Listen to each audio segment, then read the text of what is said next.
त्यानंतर आता अनेक पडसाद आणि अनेक प्रतिक्रिया उमटू लागल्या. हाती काही ठोस आलं नाही किंवा या अध्यादेशात खऱ्या अर्थानं जरांगेंची फसवणूकच झाली, अशा प्रतिक्रिया मराठा समाजातल्या नेत्यांकडूनच व्यक्त होत आहेत. बघा, असं आहे की मनोज जरांगे पाटील हे मुंबईत त्यांच्या लोकांसह आले आणि आरक्षण घेतल्याशिवाय मी जागा सोडणार नाही, मुंबई सोडणार नाही, अशी त्यांची भूमिका. आमच्यासारख्या म्हणजे माननीय शिवसेना पक्षप्रमुख उद्धव ठाकरे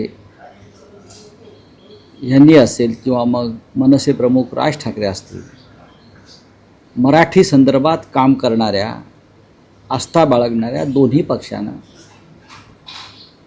त्यांना पूर्ण मुंबईत होते तोपर्यंत आम्ही पाठिंबा दिला की मुंबईतून त्यांना मराठी माणसाला अशा प्रकारे कोणाला हुसकावून बाहेर काढता येणार नाही, ही आमची भूमिका होती. आता जरांगे पाटील असं म्हणत होते की माझं पूर्ण समाधान झाल्याशिवाय आणि आरक्षण घेतल्याशिवाय मी जाणार नाही. ज्या अर्थी ते गेले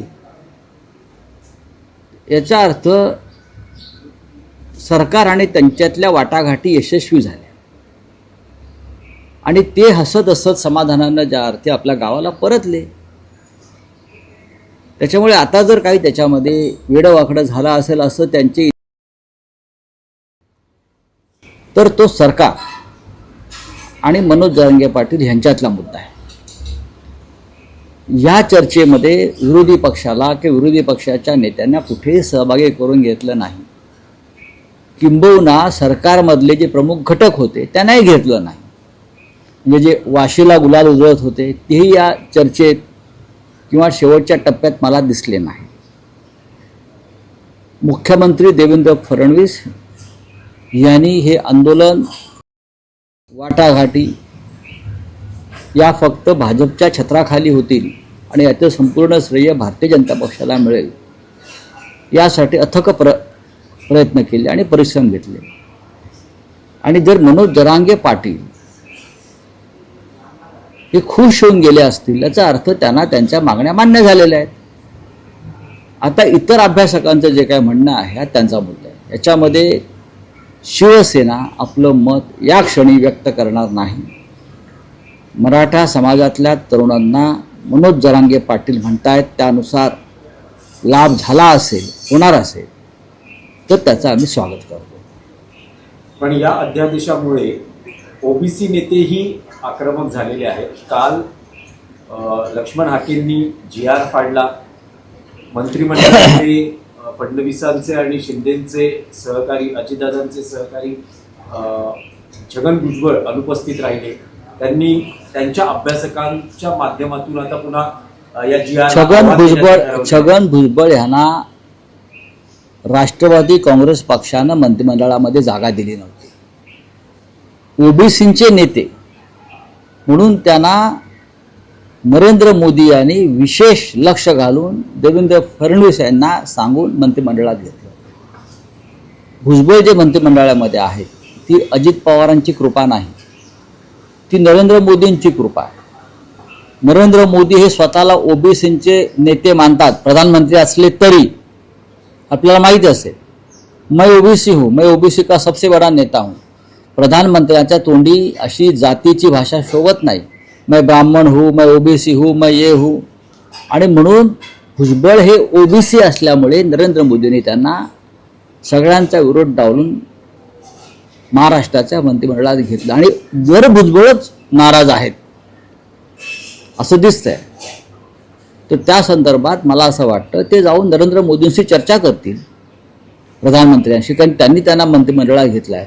आणि घटना दुरुस्ती जी आवश्यक आहे आरक्षण पक्क होण्यासाठी, त्याला कायदेशीर प्रारूप देण्यासाठी ते करून घेतील.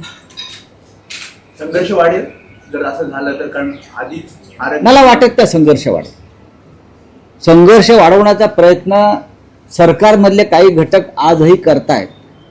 सरकारमधल्या काही घटकांची इच्छा होती की मनोज जरांगे पाटील यांनी माघार घेऊच नये आणि फडणवीस यांचं सरकार अडचणीत यावं. तुम्ही जसं म्हणालात की वाशीला गुलाल उजळणारे इथे कुठेच दिसले नाही. खरं आहे ते, खरं आहे, असायला पाहिजे होते. पण महायुतीची स्ट्रॅटेजी होती की मला माहीत नाही आहे. महायुतीमध्ये कोणती स्ट्रॅटेजी नाही.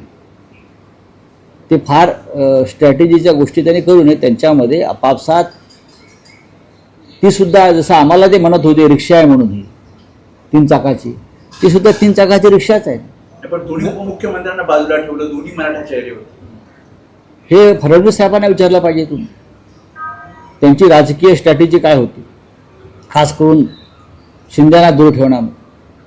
कारण इतके मोठे जे आंदोलक इथे आणले, त्यांच्या गाड्या घोड्या वगैरे व्यवस्था ज्या माध्यमातून झाला त्यात त्यांचंच नाव येत आहे. आणि त्यांचा मुख्य उद्देश हा आरक्षण देणे हा नव्हता, मिळवणं हा नव्हता, तर मुंबईमध्ये येऊन देवेंद्र फडणवीस यांच्यासमोर आव्हान उभं करणं हा होता. नाही, पण राऊतसाहेब तुम्ही जे म्हणता आहात आणि तुम्ही यापूर्वी आंदोलनाच्या वेळेस म्हणत होता की जे मनोज जरांगे यांचं आंदोलन होतं त्याला सरकारमधल्याच काही घटक पक्षांकडून फूस होती. मी फूस म्हणणार नाही. बघा, फूस हा शब्द चुकीचा आहे. पाठिंबा होता जरांगे पाटील हे त्यांचे, फडणवीसांना अडचणीत आणण्यासाठी. मी असं कधीच म्हणालो नाही. जरांगे पाटील यांचं आंदोलन हे मराठा समाजांच्या आरक्षणासंदर्भातल्या मागण्यांसाठी होतं आहे. पण त्या आंदोलनाचा काही लोक राजकीयदृष्ट्या जर गैरवापर करून राज्याचं सरकार अस्थिर करण्याचा प्रयत्न करीत होते. पण देवेंद्र फडणवीस यांनी उच्च न्यायालयाच्या निर्णयानंतर तात्काळ जी पावलं उचलली, त्यानंतर ज्यांना हे सर्व घडवायचं होतं त्यांच्या त्या संपूर्ण योजना बारगळल्या. नाही, पण आता मराठा समाजातले नेते जे प्रतिक्रिया व्यक्त करतात की मनोज जरांगेंची फसवणूक झाली आहे, या GR मध्ये तसं काही विशेष नाही, जे पूर्वी होतं तेच आहे. तर या ज्या प्रतिक्रिया आहेत त्याही तुम्हाला अशाच राजकारणाचा भाग वाटतात. आज या क्षणी समाजामध्ये मनोज जरांगे पाटील यांचं नेतृत्व हे शिखरावर आहे. त्याच्यामुळे जर मनोज जरांगे पाटील हे पूर्ण समाधानी असतील आणि त्यांच्या समाजानं जर त्या दिवशी फटाके वाजवून गुलाल उधळून आनंद व्यक्त केला असेल तर मला वाटतं त्याच्यामध्ये आता फार चर्चा न करता हा विषय संपला असं मान्य केलं पाहिजे. तुम्हाला छगन भुजबळ यांची नाराजी ही खरी वाटते की भुजबळ पुन्हा ओबीसीचं नेतृत्व, कारण जी ओबीसी उपसमिती नेमली महाराष्ट्रामध्ये, ज्यात भुजबळ अध्यक्ष होते त्या जागी आता बावनकुळे अध्यक्ष आहेत आणि ते भुजबळ सदस्य आहेत. महाराष्ट्रामध्ये, महाराष्ट्र जातीपातीमध्ये इतका कधीच फाटला गेला नव्हता. प्रत्येक जातीसाठी उपसमिती हे या राज्यातलं चित्र कधीच नव्हतं. दुर्दैवाने गेल्या 10 वर्षामध्ये ज्या प्रकारचं राजकारण या राज्यात आणि देशात जाती पोटजाती उपजातींचं सुरू आहे, हा मूळ विचार महाराष्ट्राचा नाही किंवा पुरोगामी महाराष्ट्राचा नाही. आम्ही सगळी मराठी माणसं एक आहोत. आम्ही मराठी माणसांची भक्कम एकजूट उभारली. त्या एकजुटीला फोडण्यासाठी आधी शिवसेना फोडली, मग राष्ट्रवादी काँग्रेस फोडली. आता अनेक जाती उपजातींचे गट करून त्याच्यानुसार तिथे आता समित्या नेमणं, अमुक करणं, हे महाराष्ट्राच्या परंपरेला शोभणारं नाही आणि नव्हतं. पण दुर्दैवानं नरेंद्र मोदी आणि फडणवीस यांच्या काळामध्ये अशा प्रकारे महाराष्ट्राची प्रतिष्ठा धुळीस मिळालेली आहे. पण भुजबळांच्या नाराजीविषयी तुम्हाला काय वाटतं? नाही, भुजबळ हे नाराज आहेत किंवा नाहीत यापेक्षा मी मंत्रिमंडळात आहे ह्याच्यावर त्यांचं समाधान. ते राजीनामा देणार आहेत का? जर ते खरोखर एखादा समाजाचं मी नेतृत्व करतो आणि त्या समाजावरती अन्याय झालाय हे जर कोणाला मनापासून वाटत असेल तर त्यांनी त्या मंत्रिमंडळातून बाहेर पडलं पाहिजे. मग महाराष्ट्र असेल किंवा देशातलं मंत्रिमंडळ असेल. जसं CD देशमुखांनी राजीनामा दिला, त्यांचे निरुंशी मतभेद झाले महाराष्ट्राच्या प्रश्नावर. तुमच्या समाजावर अन्याय झाला आणि अन्याय करणारे मुख्यमंत्र्यांच्या नेतृत्वाखाली तुम्ही काम करताय हे तुम्ही मान्य करताय ना, मग तुम्ही तुमचा राजीनामा सोपवला पाहिजे. आणि मी ह्या कारणासाठी राजीनामा देतोय हे त्यांनी स्पष्ट केलं पाहिजे. तुम्ही एका बाजूला सांगताय की मी ओबीसीचा नेता म्हणून मंत्रिमंडळात बसलोय आणि कालच्या निर्णयानंतर मराठा समाजाला आरक्षण देण्यासंदर्भात ओबीसीवरती अन्याय झाला असं आपण म्हणताय आणि कॅबिनेटवरती बहिष्कार टाकताय. म्हणजे तुम्हाला कॅबिनेटवर तुमचा विश्वास नाही किंवा मुख्यमंत्र्यावरती विश्वास नाही. मग अशा वेळेला स्वाभिमान आणि नैतिकता हे जे 2 शब्द राजकारणामध्ये येतात तुम्ही त्या संदर्भात विचार करून आपल्या पदाचा राजीनामा देऊन तुम्ही आपल्या समाजात पुन्हा जायला पाहिजे नेतृत्व करण्यासाठी. राऊत साहेब, आणखी एक विषय होता की तुम्ही मंडळच्या विषयावरती शिवसेना सोडली होती. शिवसेना प्रमुखांनी जेव्हा सांगितलं की मी जातीपातीचं राजकारण माझ्या पक्षामध्ये करत नाही, मंडळचं जेव्हा आंदोलन सुरू असेल तेव्हा तुम्ही मंडळच्या मुद्द्यावर जर शिवसेना सोडू शकला आहे, मग आता जर तुमच्या समाजावरती अन्याय होतोय मग तुम्ही राजीनामा दिला पाहिजे मंत्रिपदाचा. राऊत साहेब, आणखी एक विषय होता. महायुती सरकारने आपण जर पाहिलं की सरकारने आधी 19 ओबीसी साठी महामंडळ स्थापन केली होती, पण त्याचा लाभ काही लोकांना कोणालाही मिळणार नाही. देवेंद्र फडणवीस फार मोठ्या मोठ्या घोषणा करतायत, महामंडळ स्थापन करतायत. एक परशुराम विकास महामंडळ सोडलं तर कोणाला फार लाभ मिळेल असं मला वाटत नाही. रावसाहेब, आणखी एक विषय होता की गणेशोत्सव असेल किंवा नागरी समस्या असतील किंवा काही आणखी हेतूनं राज ठाकरे आणि फडणवीसांच्या भेटीगाठी सुरू आहेत, वाढतातही आहेत. गणपतीसाठी फडणवीस राज ठाकरेंच्या घरी आले होते आणि काल राज ठाकरेंनी सपत्नीक मुख्यमंत्र्यांच्या शासकीय निवासस्थानी गणेश दर्शन घेतले. त्या ठिकाणी उद्या दुसरे कोणी मुख्यमंत्री आले तरी ते त्या गणपतीसाठी जातील. ते गणेश भक्त आहेत एवढंच मला माहिती आहे. त्यांच्याकडे पण लोक गेले गणपतीसाठी, उद्धव ठाकरे गेले, आम्ही सगळे गेलो त्यांचे सहकारी. आणि मुख्यमंत्र्यांच्या निवासस्थानी तो गणपती हा जो असतो हा वर्षा जे सरकारी निवासस्थान आहे त्यातला तो परंपरागत गणपती असतो. तो गणपती एका व्यक्तीचा नसतो. आणि देवेंद्र फडणवीस यांनी मुख्यमंत्री म्हणून जर आमंत्रण दिलं असेल नेत्यांना इतर सर्वच पक्षाच्या, तो जायला काहीच हरकत नाही. त्यात एवढं असं प्रश्नचिन्ह घेऊन प्रश्न विचारण्यासारखं काय. वो क्या हो गया, बोलिए क्या आपका कुछ है.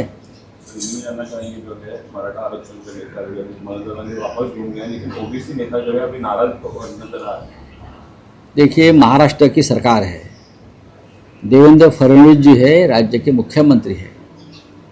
अब मराठा समाज का जो आंदोलन मुंबई में चल रहा था और उनकी जो मांगे थी लगभग सभी मांगे पूरी की है. इसीलिए बहुत खुश होकर उनके नेता जरांगे पाटिल और हजारों उनके समर्थक अपने अपने गांव वापस चले गए हैं. सभी जो उसमें से जो एक्सपर्ट उनका कहना है ओबीसी के आरक्षण को कोई धक्का नहीं लगेगा. ये कहने के बाद भी अगर कोई नाराज है कैबिनेट में, वो भी देवेंद्र जी के, खास करके छगन भुजबल जी, वो कैबिनेट में बहिष्कार कर रहे हैं, तो बहिष्कार करने से अच्छा है आप कैबिनेट का इस्तीफा दीजिए और अपने समाज में जाकर अपने समाज को बताइए कि मराठा समाज को आरक्षण देने के बाद हमारे समाज पर अन्याय हुआ है. लेकिन ऐसा नहीं हुआ है, ये सरकार की तरफ से बार बार कहा गया है. ये क्या हुआ है और क्या नहीं हुआ है ये देखने के लिए और 1-2 महीना जाना पड़ेगा. ठीक है.